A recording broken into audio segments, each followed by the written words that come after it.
Hey, real quick before the story starts, if you like lit reading, I've got something new you might enjoy. It's called New Tales Told, original short stories. Same voice, same vibe. Just search for New Tales Told right here in this podcast app. And just so you're not surprised, there may be some ads before the story. Sorry, we have to pay the bills.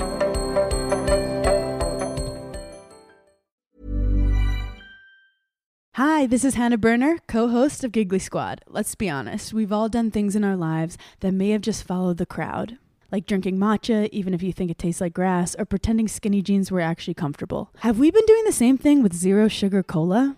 Last year, people across America took the Pepsi challenge. No labels, no bias, judged on taste alone. 66% of participants agreed Pepsi Zero Sugar tastes better than Coke Zero Sugar. And Pepsi Zero Sugar won in every single market. Go out and try Pepsi Zero Sugar today. You deserve taste, you deserve Pepsi. Boost Mobile is now sending experts nationwide to deliver and set up customers' new phones. Wait, we're going on tour? We're delivering and setting up customers' phones. It's not a tour. Not with that attitude. Introducing Store to Door. Switch and get a new device with expert setup and delivery. Delivery available for select devices purchased at boostmobile.com.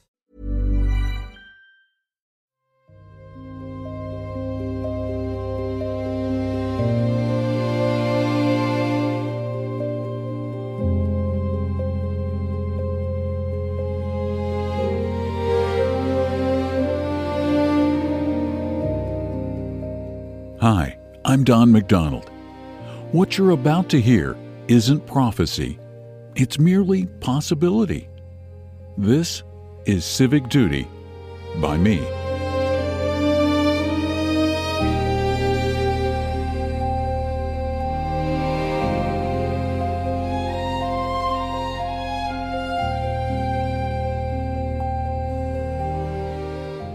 By the time the sirens stopped, no one remembered when they had started. They had been installed 3 years earlier after the winter riots, after the Federal Harmonization Act, after the president's second emergency address where he said the word temporary 17 times. They weren't loud. That was the genius of it. Just a low, steady tone like tinnitus in the sky. A reminder. A presence. You stop noticing after a while. Margaret noticed. She always noticed. She was 72 and had lived in the same ranch house outside Dayton since the Carter administration. Her husband had died in the den during a rerun of Jeopardy, and she still couldn't bring herself to change the channel. Every evening at 7, she sat in his recliner and answered the questions out loud the way he used to, even the ones she got wrong. Especially the ones she got wrong. She noticed the sirens. She noticed when the flag started going up. It happened the way things happen now, without announcement. One morning, Dale Kemper across the street had a new one on his porch, crisp and bright, still creased from the package. By the end of the week, every house on Marlin Drive had one. No one knocked on doors. No one handed out flyers. People just knew. The way people always know. One goes up, then 3, then the whole street. And after that, you're no longer choosing. You appear to be rebelling. Margaret chose not to put one up.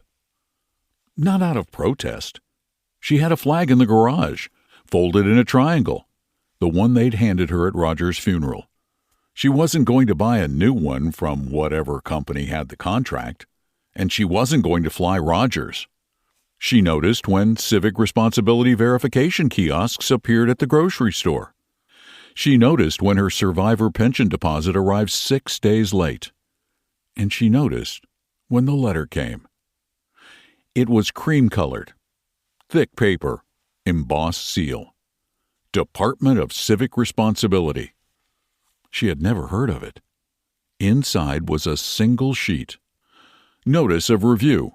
Pursuant to Executive Order 11492, your civic status has been flagged for clarification.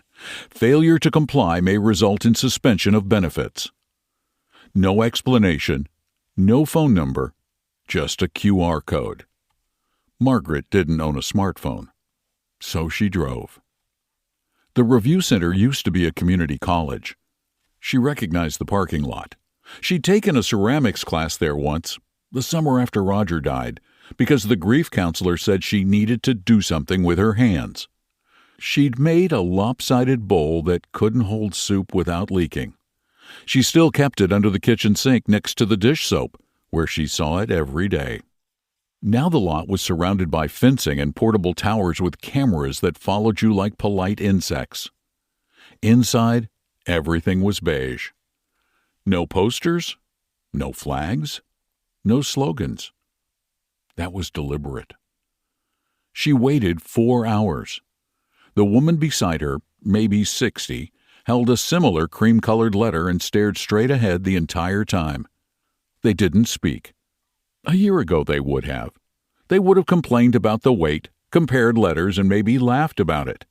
Now silence was safer than guessing wrong about a stranger. The man who finally called her name was young. 25, maybe. He wore a gray uniform with no insignia and carried a tablet like a shield. Mrs. Calder. Yes? Please follow me.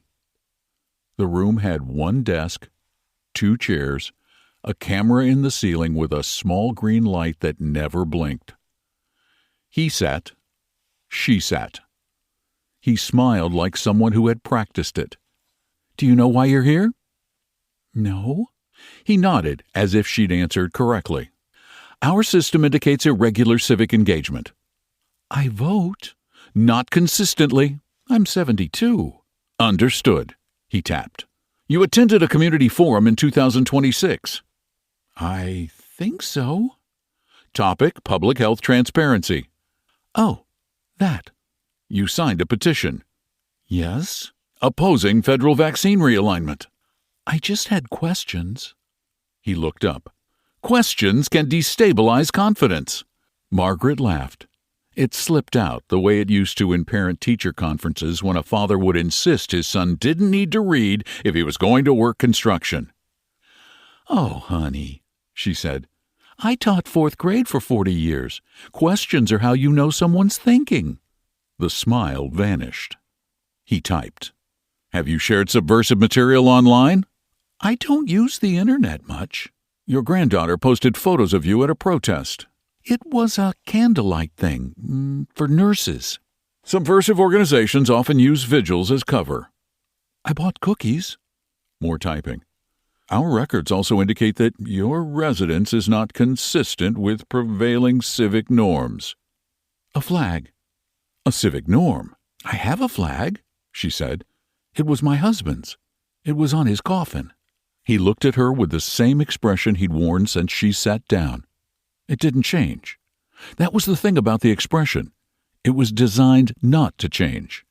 Compliance with civic norms is noted, he said. Non-compliance is also noted. He moved on. Mrs. Calder, do you consider yourself loyal? She blinked. To the nation. I love this country, she said. I always have. That wasn't the question. She felt it then. The floor dropping. Not fear exactly. Recognition. She had taught history long enough to know this scene. She had shown her students photographs of it. She just never thought she'd be the one in the chair. I'm loyal to the Constitution, she said. He stared. That answer used to mean something. Now it was a flag of a different kind. Her benefits stopped 2 weeks later. Administrative delay. That was the phrase. Her Social Security, her Medicare, her Part D prescription coverage, all paused, pending clarification. The pharmacy wouldn't fill her heart medication without payment. It was $842. She had $317 in her checking account. She called the number on the suspension notice. Waited. Disconnected. Called again. Waited. Disconnected. Called again. Waited. A recording thanked her for her patience and civic cooperation. Disconnected. She walked next door and knocked on Dale's screen. He came to the door but didn't open it. He stood behind the mesh and looked at her the way you look at someone standing too close to the edge of something. Behind him she could see his kitchen. The same layout as hers, reversed. Normal life, just out of reach. I can't, Margaret, he said. He didn't say what he couldn't do. He didn't have to. She nodded. "New flag looks nice," she said. He closed the door. She understood. That was the worst part. She didn't blame him. She could feel it herself. The calculation that happened now before every small kindness. The quiet arithmetic of risk. That was what the sirens had really been for. Not to warn anyone. To teach everyone the sound of being watched until the watching moved inside, and you did it to yourself. She rationed her pills. Every other day, then every third. She tried calling her granddaughter Amy on a Sunday evening. The number had been changed. She tried the old one twice more, then sat with the phone in her lap for a long time. Amy had taken the photo down from wherever she'd posted it. Margaret knew because a friend from the church told her weeks ago, like whispering a secret, which it was. She didn't try the number again. She hoped Amy was being careful. She hoped Amy understood that Margaret would rather die without hearing her voice than put her in a room with a young man and a tablet and a camera that never blinked. She grew tired, then dizzy, then afraid. On television, the president announced the success of the Civic Renewal Program. Crime down, unity up, trust restored. Behind him, charts glowed in primary colors. No one asked where the numbers came from. On her last Thursday, Margaret sat in the recliner at 7 o'clock and watched Jeopardy! The category was American history. "What is the Bill of Rights?" she said to the empty room. She was correct. She died sometime after that. The coroner would estimate between 10 and midnight. The sirens hummed outside. On Marlin Drive, every porch light was on. Every flag hung still in the windless dark. Her porch was the only one unlit. The only house without a flag. The mailman scanned her door with his handheld the following Tuesday.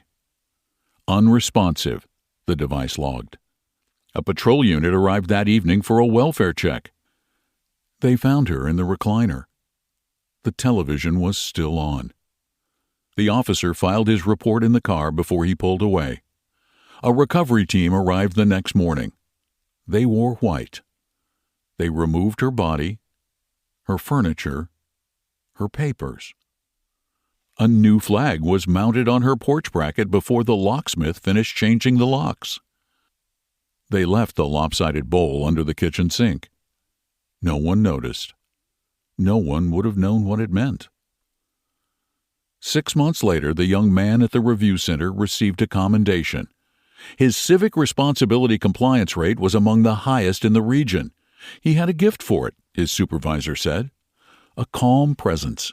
People trusted him, which made the interviews efficient. He framed the commendation and hung it in his apartment. His mother cried when she saw it. She said his father would have been proud. He thanked her. He never told her about Mrs. Calder. He barely remembered. There were so many. They blurred into a single face after a while, the way students must blur for teachers, he imagined, though he had never taught anything and never would. Some nights, very late, he almost remembered the old woman who laughed, the way it had surprised him, the way it had sounded, for just a moment, like something from before. He never followed the thought. He turned over. He slept fine. And somewhere, in a server farm in Nevada, her name flickered once more in a routine database optimization. Status: resolved.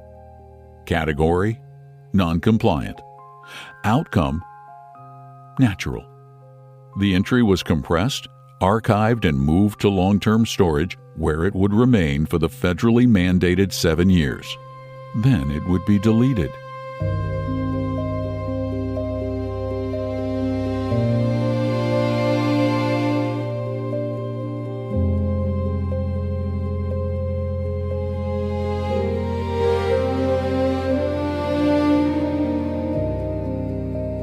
I hope you enjoyed the story.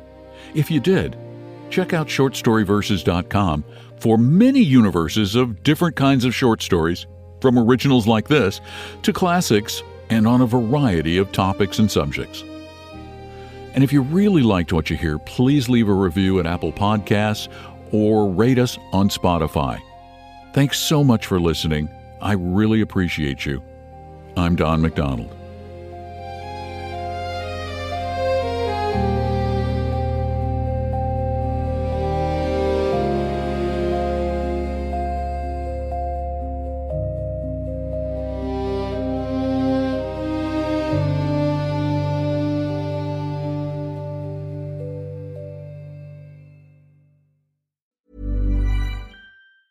Hi, this is Hannah Berner, co-host of Giggly Squad. Let's be honest, we've all done things in our lives that may have just followed the crowd. Like drinking matcha, even if you think it tastes like grass, or pretending skinny jeans were actually comfortable. Have we been doing the same thing with zero sugar cola? Last year, people across America took the Pepsi challenge. No labels, no bias, judged on taste alone. 66% of participants agreed Pepsi Zero Sugar tastes better than Coke Zero Sugar. And Pepsi Zero Sugar won in every single market. Go out and try Pepsi Zero Sugar today. You deserve taste. You deserve Pepsi. There's an SUV that turns the unthinkable into the unforgettable. The new Nissan Pathfinder, built for big adventures and all that family chaos. It's powered by a strong V6 engine with a 9-speed automatic transmission. Inside, it's rugged and capable, but still premium and tech-forward, with room for up to 8 passengers. It's also available with 7-passenger seating and second-row captain's chairs. With massive hauling capability, now you can bring all the gear you and your family need for unforgettable adventures. The new V6 Nissan Pathfinder. Power your adventure. Thanks for listening all the way to the end. You're officially a story finisher, and I appreciate that more than you know. If you're curious what else I'm up to, check out one of my other podcasts, New Tales Told. It's brand new, original short fiction written and narrated by me.